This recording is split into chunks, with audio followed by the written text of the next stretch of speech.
आदमी की क्या जाति है, जाति इस समाज की, इस देश की हकीकत है। ये सिर्फ जाति जनगणना नहीं हो रही, आर्थिक सामाजिक गणना भी हो रही है। तो बिहार में के होने से नहीं होगा, पूरे देश में हो। जातीय दुराग्रह, मजहबी दुराग्रह भी है। हम लोग अल्पसंख्यक नहीं हैं, हम लोग बहुसंख्यक हैं, इस देश के मूल निवासी हैं। दो कौमी नजरिया, द्विराष्ट्र पाकिस्तान बनाने की मांग के कट्टर विरोधी थे। ये मुल्क हमारा है, पार्टियां आती जाती रहती है। नफरत की सियासत बंद होनी चाहिए। प्यार और मोहब्बत कुदरती चीज है, नैसर्गिक है। नफरत जो है वो पंप किया जाता है, भरा जाता है। हम लोग मुल्क को आज़ाद कराने वाले भी हैं और मुल्क की पर जो भी खतरा आया उसकी हिफाजत करने वाले भी हैं। जो हम लोगों को नज़रअंदाज करेगा, हम लोगों को भी उसको नज़र से उतारना जानते हैं। नमस्कार, स्वागत है आपका द एक्टिस्ट में। मैं मोहम्मद कैफ इस वक्त पटना के रविंद्र भवन में मौजूद है और यहाँ पर ऑल इंडिया पसमानदा समाज के द्वारा विचार मंथन सम्मेलन का आयोजन किया गया है, जिसका नेतृत्व कर रहे हैं पूर्व सांसद अली अहमद साहब। क्या कुछ कह रहे हैं, उन्होंने प्रेस वार्ता के दौरान वो क्या कुछ कह रहे हैं, ये सबसे पहले वो सुनवाते हैं आप।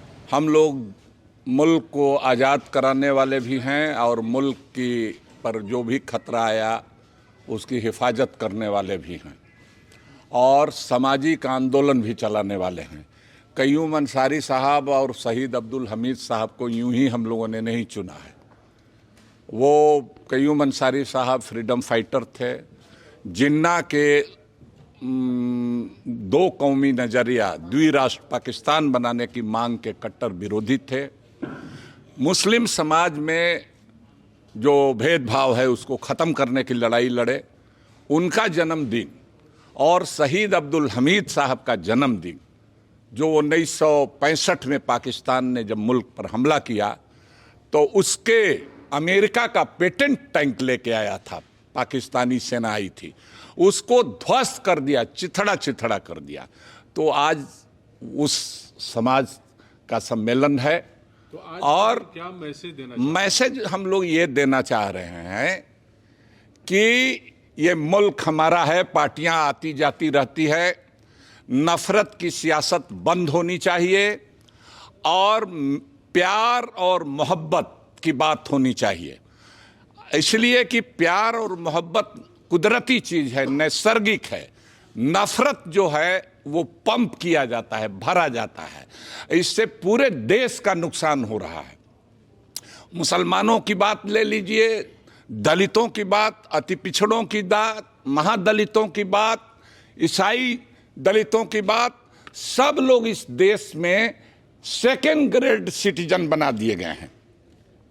वो हम लोग सेकेंड ग्रेड सिटीजन नहीं हैं, हम लोग अल्पसंख्यक नहीं हैं, हम लोग बहुसंख्यक हैं, इस देश के मूल निवासी हैं, हम लोग इस देश के बहुजन हैं।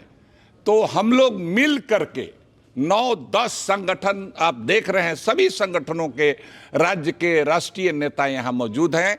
आज सब लोग मिल करके ये आंदोलन चला रहे हैं और इसको ले करके हम लोग पूरे राज्य में जाएंगे। पूरे राज्य में, जिले जिले में ये काम शुरू भी हो चुका है, कई जिलों में हम लोग कर चुके हैं। जाति जनगणना का भी जो सवाल है हम लोगों के सामने, सबसे फौरी सवाल है। जाति जनगणना सही ढंग से हो, केंद्र सरकार से मांग करते हैं कि ये पूरे देश में होनी चाहिए। और ये सिर्फ जाति जनगणना नहीं हो रही, आर्थिक सामाजिक गणना भी हो रही है। तो बिहार में के होने से नहीं होगा, पूरे देश में हो। और दूसरी चीज कि इसमें जो गलत सूचना दर्ज कराएगा वो भी दोषी होगा, लेकिन गलत सूचना दर्ज करने वाला भी दोषी होना चाहिए। बिहार सरकार ने जो सर्कुलर निकाला है उसमें है कि जो सूचना गलत देगा उसको पनिश किया जाएगा, लेकिन सूचना जो गलत लिखेगा, और जान लीजिए ये धर्म के आधार पर कई तरह की बैस्ट इस समाज में है, कई तरह का भेदभाव होता है, जाति के आधार पर होता है। अगर लिखने वाला जानबूझ करके हम कुछ लिखाएं, कुछ लिख दिया, तो उसको भी दंडित होना चाहिए। और जनगणना का जो राष्ट्रीय कानून है उसमें ये व्यवस्था है जी, उसी तरह से कि दोनों दंडित होगा। जैसे घूस लेने वाला, घूस देने वाला दोनों दंड का भागी है, उसी तरह से गलत सूचना दर्ज करने वाला और गलत सूचना देने वाला। और कैसे पकड़ेंगे? गलत सूचना जगह दर्ज कर रहा है, गलत कर सकता है, क्यों संदेह है सर आपको? देखिए, संदेह है, हमने बताया कि जातीय दुराग्रह, मजहबी दुराग्रह भी है, कर्मचारी भी इसी समाज का हिस्सा है। तो 1948 का जो जनगणना पार्लियामेंट का कानून है, मैं भी पार्लियामेंट का मेंबर रहा हूं 12 साल, उसमें यह बात लिखा हुआ कि दोनों को दंडित करना पड़ेगा। ये बिहार सरकार ने जो नोटिफिकेशन निकाला है सिर्फ सूचना गलत देने वाले या छिपाने वाले को दंडित, तो ये एक बहुत बड़ा। दूसरी चीज कि सबकी जनगणना होनी चाहिए। ऐसा नहीं कि मुसलमान की जनगणना नहीं हो, या ऐसा नहीं कि, इसलिए हम कह रहे हैं कि मुसलमान की गणना पहले होती थी, हिंदू और मुसलमान।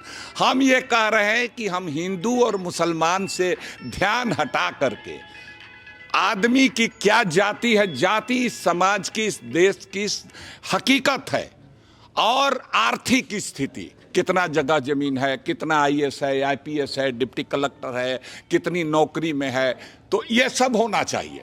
ये सब चीज़ जाति जनगणना में ये शामिल है, और इसको हम लोग बढ़िया से हम लोग सहयोग कर रहे हैं।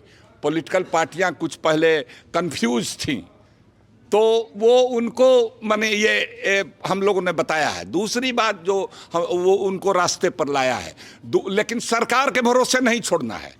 हम लोग खुद इन तमाम संगठनों के 10 संगठनों के लोग पूरे बिहार में जाएंगे और इसको हम लोग सुचारू रूप से अपने लोगों को सचेत करेंगे। दूसरी बात हम कहना चाहते हैं कि हम लोग इतने जो संगठन है, किसी पार्टी, किसी नेता के बंधुआ मजदूर नहीं है, गुलाम नहीं है, आंख मूंद के समर्थन करने वाले नहीं हैं।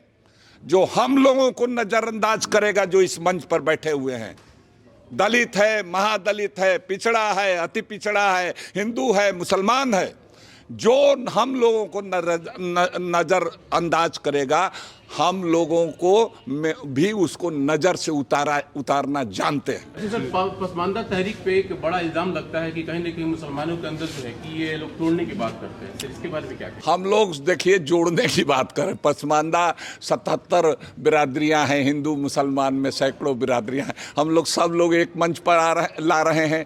हम लोग तोड़ने का ना, हम लोग तोड़ने वाले दूसरे हैं जो आजकल सत्ता नसी हैं, हिंदू मुसलमान बैकवर्ड फॉरवर्ड के नाम पर तोड़ रहे हैं। हम लोग जोड़ने का काम कर रहे हैं। हमारा जोड़ना फितरत है, बांटना, नफरत फैलाना उनकी फितरत है जो आज हुक्मरां हैं। हम लोग नीचे से जोड़ रहे हैं और इस देश को बचाने की लड़ाई लड़ रहे हैं, इस देश को बचाने की लड़ाई लड़। तो देखा आपने कि पसमानदा समाज को लेकर के चिंतित है और प्रदेश में होने वाली जातिगत जनगणना को लेकर के उनको संदेह है कि सरकार इसमें कुछ उलटफेर ना कर दे, और इसको लेकर के अपने समाज को जगाने के उद्देश्य से इस मंथन सम्मेलन का उन्होंने आयोजन किया है। और तमाम लोगों से ये बता रहे हैं कि जो भी आपके यहाँ गणना करने आए, सही तरीके से अपने फॉर्म को भरे और जो भी कुछ आपकी जातियाँ है उसको सही ढंग से उसमें भरे, ताकि आप वंचित ना रह जाए किसी भी सरकारी योजना से। वीडियो में उन्होंने जो कुछ कहा, जो चिंताएं जताई हैं, आपका उस पर क्या विचार है, आप कमेंट करके बताइए। फेसबुक पर देख रहे हैं तो उसको शेयर कीजिए, यूट्यूब पर देख रहे हैं तो चैनल को घंटी बजा के सब्सक्राइब कीजिए। धन्यवाद।